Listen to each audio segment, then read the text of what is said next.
Dr. Sharma, um, I was recently having a conversation with some people, and they were explaining that they preferred to think of themselves as spiritual rather than religious. And my sense was that they characterized themselves as spiritual because they were interested in searching for the truth, something that was true, rather than, you know, conforming to some kind of faith-based thing. So I was wondering how one goes about searching for truth in Hinduism, what Hinduism might say about Well, Matilda, the search for truth is a universal aspiration. And so, in a sense, of course, a Hindu is just like any other human being. And so, the search for truth in any religion will probably have similar characteristics. The passion to find out what the ultimate reality is, and the determination not to stop short at anything which one is convinced is less than ultimate. But within this broad framework, which Hinduism would share with any other religion or even philosophy, there is in Hinduism a consciousness that one should distinguish clearly between the search for truth and the search for certainty.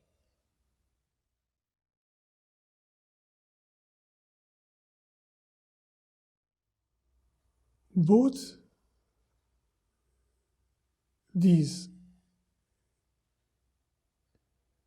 inclinations to search for truth and to look for certainty arise out of a dissatisfaction with the way things are in the world for oneself. And because of that, one can masquerade as the other. But there is a distinction to be made between the search for truth and the search for certainty. And the basis for the distinction is that the truth, when we find it, may not share the feature of or possess the feature of certainty.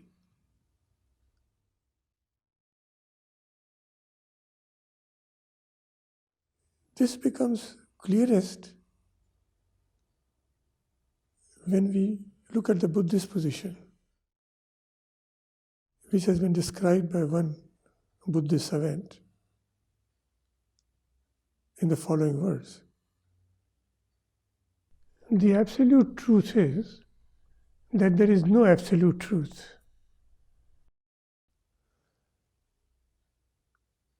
And what the Buddhists are trying to say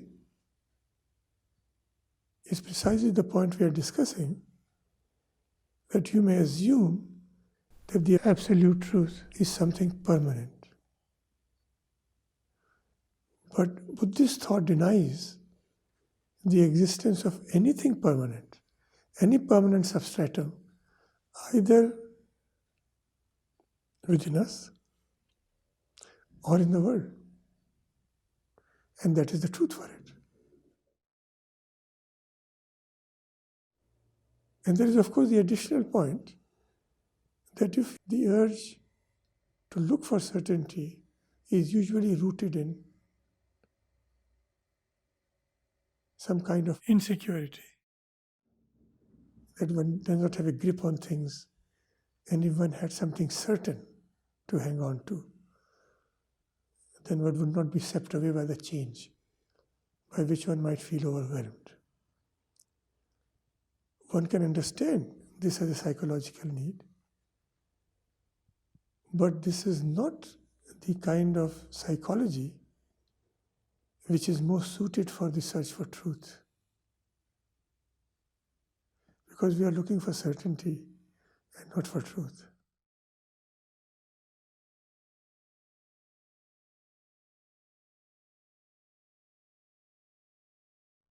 I think one might develop the point by noting that two slightly different attitudes are involved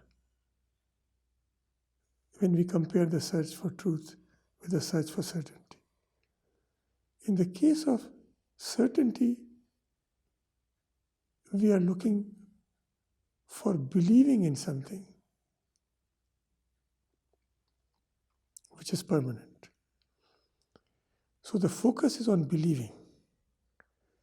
Whereas when we are looking for truth, the search is totally open-ended. We do not want to presume whether the ultimate truth is permanent, impermanent, or neither or both, or whatever. We just want to know what it is. And there, the operative word would be seeking rather than believing. Dr. Sharma, you mentioned Buddhism, but for the average sort of Buddhist practitioner, I think when they might say that they believe the Buddha's words, and so that is belief. So I just wanted to push you a bit on that. How would you characterize? Yes, this is a very important issue actually. And this is addressed in a sermon by the Buddha. And to anticipate what I'm going to say a bit, we will need to bring in, along with believing, the idea of clinging on the one hand and holding on the other. It might sound a bit puzzling, but I think it will become clear when I go to the sermon itself. So the Buddha makes a statement to the monks in this sermon and asks them, "Monks, do you cling to these views?" And they say no. And then he asks, "Do you hold these views?" And they say yes. So the faith involved, or even the belief involved in accepting the teaching of the Buddha, has a quality slightly different from the faith involved or the belief involved in other religions. And I think the reason behind that is that in Buddhism and in several schools of Hinduism,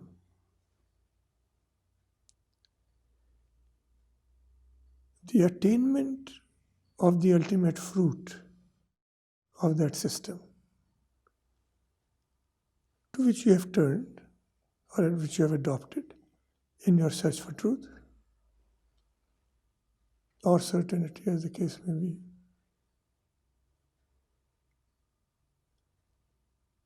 is not something which will become available to us only after death.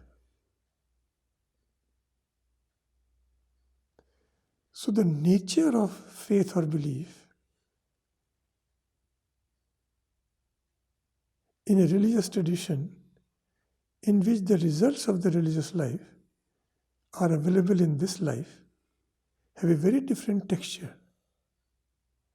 This has a very different texture than in a tradition in which the fruits of the religious life are only available after death, or what we are usually called pre-mortem or post-mortem.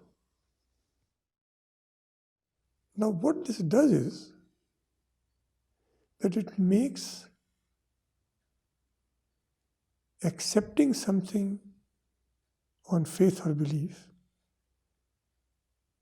a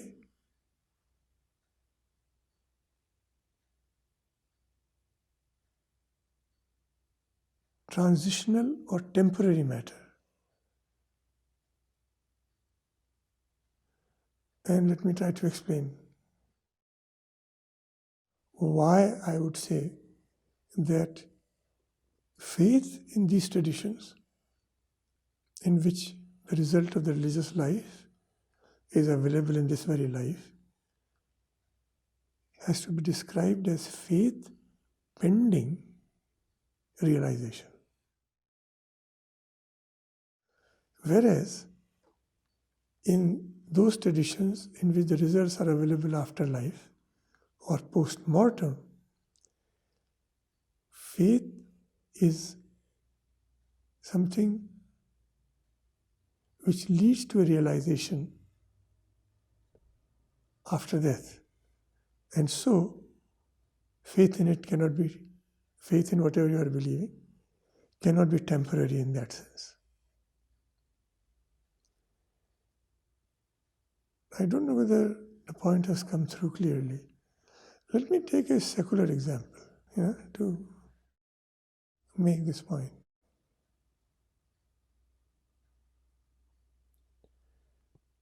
Could you kindly get a glass of water for me?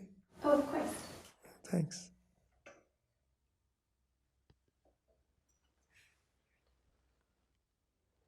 Thank you.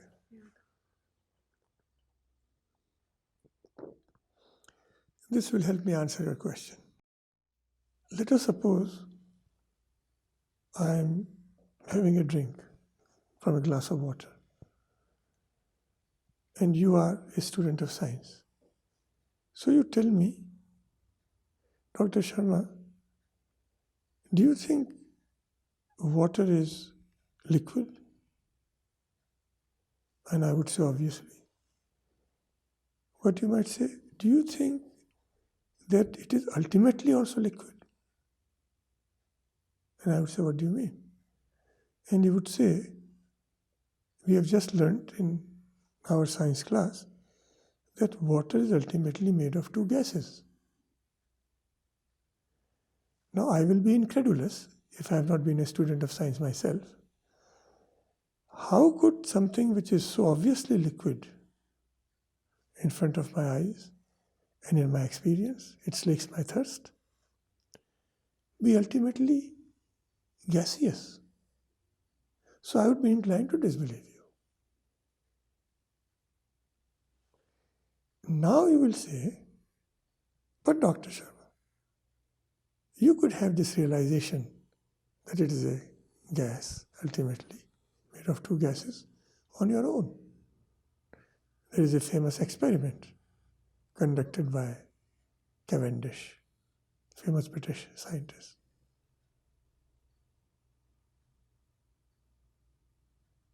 Now, if I respond by saying that no, you are a mere student, I am a professor, I have no faith in you. And don't bother me with this talk about an experiment. This lack of faith on my part will mean that I will never be able to conduct the experiment and know for myself the truth of water. And why am I missing out on that? Because I lacked faith. But my faith, or the faith I needed to have in you, in your word, was faith pending realization. It was a faith which would enable me to carry out the experiment. I needed that much of faith. Faith had nothing to do with the outcome of the experiment. Faith was required to undertake the experiment. Faith is required to undertake the experiment. But the result of the experiment is totally independent of faith. We cannot make this a statement of those religions in which the results of the religious life are achieved in a post-mortem state. But we can make this statement in the case of Buddhism and those parts of Hinduism which say, have enough faith to carry out the practices we are recommending. The results of what you achieve in the end, that reality which you will encounter, is independent of faith. It's a matter of realization. So I think ultimately it boils down to one seeking the truth on one hand, and not not seeking it for any psychological relief, but only for the truth itself.